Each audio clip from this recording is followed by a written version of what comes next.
اپنے گھروں کی معاشرت نبی والی لاؤ، ایک دوسرے کی تعریف کرو، ایک دوسرے کی حوصلہ افزائی کرو۔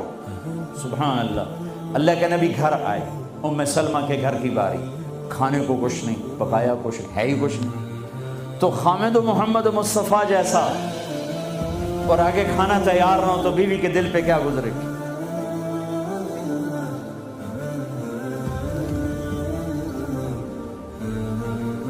آپ نے پوچھا ام سلمہ کھانا کھانے کو کچھ ہے؟ تو ایک دم انہوں نے بہت ہی ندامت لجاجت کے ساتھ کہا، یا رسول اللہ کچھ نہیں ہے، یہ سرکہ پڑا ہوا ہے۔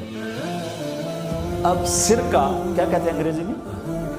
ونیگر، شاید کسی کو سرکہ سمجھ میں نہ آئے، ایسی چیز ہے ایک ڈراپ یہاں رکھو تو تمہاری زبان جل جائے گی، ہاف ٹی سپون لو تو تمہارا سارا گلا چیر کے رکھ دے گا۔ اور میں غلطی سے کوئی سرکے میں بعض سلاد پہ ہوتا ہے نا سرکہ ڈالا ہو، میں غلطی سے میرے منہ میں کوئی ایک پتا بھی چلا جائے تو ایک ہفتہ میرا گلا گیا، اتنا میرا سینسٹیو گلا ہے اس سے۔ سرکہ کوئی کھانے کی چیز ہے؟ انہوں نے تو آجل یا رسول اللہ بھائی ایک سرکہ ہے، ہائے ہائے ہائے ہائے۔ آگے میرے نبی کہ سرکہ بھی کوئی کھامن دی شاید، تینوں اتنا ہی نہیں پتا بھائی سرکہ کھامن دا نہیں ہوتا۔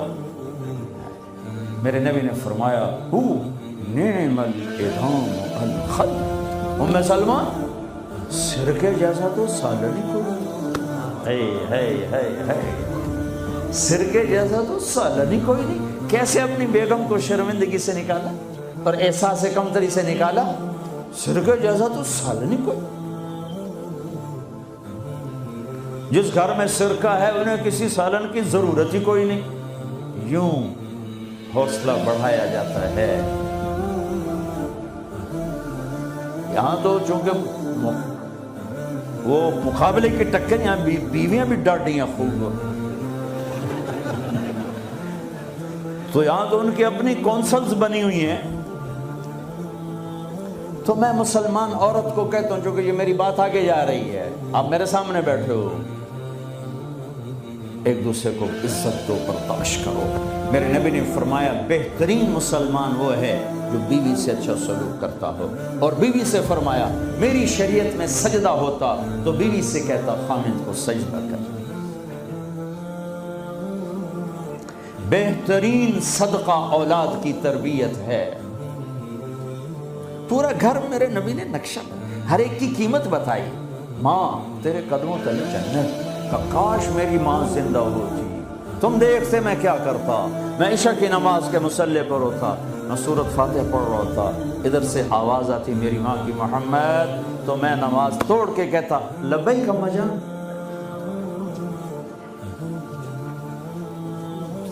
باپ کا تیرے جنت کا دروازہ ہے، باپ تیری جنت کا دروازہ ہے، کھولنا توڑنا نہیں، کھولنا توڑنا نہیں،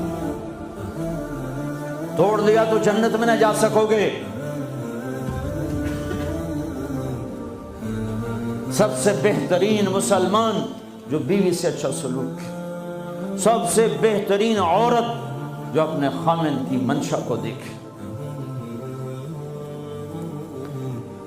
پھر آپ نے ایک عجب بات فرمائی جو معاشرے میں بہت بوجھ بنتا ہے جس کا، ہاں بھائی تمہیں ایسا صدقہ بتاؤں جس سے بڑھ کے کوئی صدقہ نہیں، تمہیں ایسا صدقہ بتاؤں جس سے بڑھ کے کوئی صدقہ نہیں۔ انہوں نے کہا جی کیا؟ کہا الابنۃ المردودہ، جس کی بیٹی کو طلاق ہو گئی یا بیوہ ہو گئی اور گھر واپس آ گئی ماں باپ کے، یا ماں باپ نہیں ہے تو بھائی ہیں، وہ ایک بوجھ بنتی ہے ماں باپ پر بھی، اور بھائی تو ویسے ہی باغی ہو جاتے ہیں۔ میرے نبی نے فرمایا اس بچی پہ خرچ کرنا کائنات کا سب سے افضل صدقہ۔ گھر، ایک گھر کیسے چلتا ہے؟ ہمارے ہاں پنجاب، سندھ، بلوچستان سرحد میں بہنوں کو وراثت میں کوئی حصہ نہیں ملتا، سب بھائی کھا جاتے ہیں۔ میرے نبی نے فرمایا جس کو اللہ نے 2 بہنیں دیں اس نے ان کا حق ادا کیا، شادی کی حق ادا کیا، ماں باپ کی وراثت میں سے ہوتا ہے. اگر میں نے کوئی خود کمایا ہے اس میں بہنوں کا حق نہیں. ماں باپ سے اگر 1 روپیہ بھی آیا ہے تقسیم کیا جائے گا. جس نے بہنوں کا حق ادا کیا، شادی کی حق ادا کیا، اس پہ جنت واجب ہو گئی. جس کو اللہ نے 3 بیٹیاں دیں، اس نے ان کی ڈولی اٹھائی، وہ جنت میں میرے ساتھ یوں ہوگا. ایک بولے.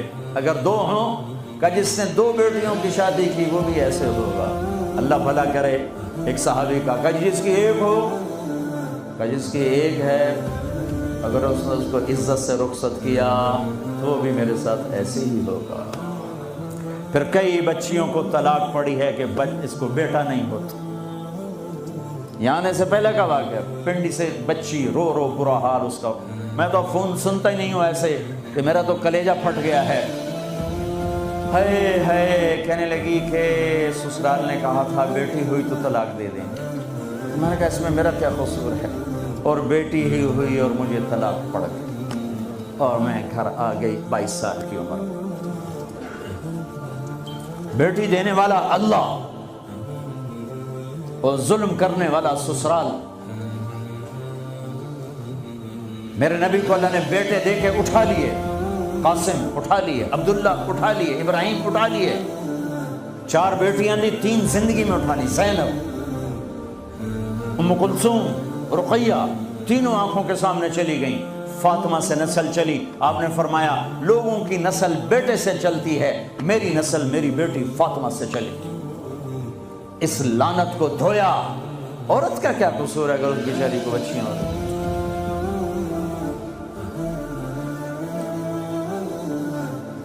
جس نے اپنی بہنوں کو حق ادا کیا، جس نے بیٹیوں کو ڈولے میں بٹھایا، ان کا حق ادا کیا، کہ جنت میں یوں ہو جائے گا.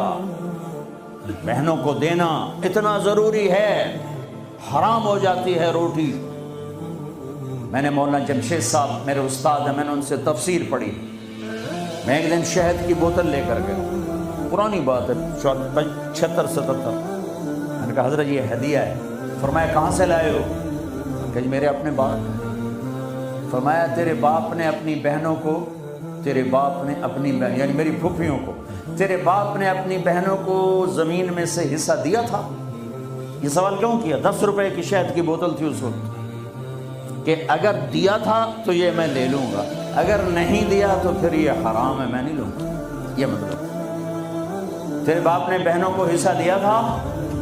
کہ یہ اللہ کا شکر ہے میرے باپ کی بہنیں کوئی نہیں. 2 بھائی، ساری زمین 2 بھائیوں، 2 بھائی. میں نے کہا جی اب موجہ ہی موجہ، بہن تھی کو ہوتی تو کوئی نہ دیتی.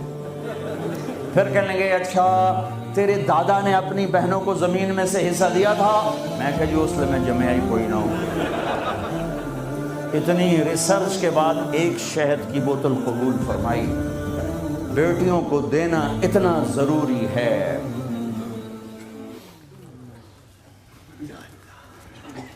میں اپنے نبی والی معاشرت قائم کرو، اپنے نبی والی معاشرت قائم کرو. محبت ہو، سچائی ہو، الفت ہو، درگزر ہو، معاف کرنا ہو، طلاق سے بچو. جھوٹی شادیاں نہ کرو، پیپر کی شادیاں نہ کرو. اللہ کے واسطے یہ دھوکہ نہ کرو.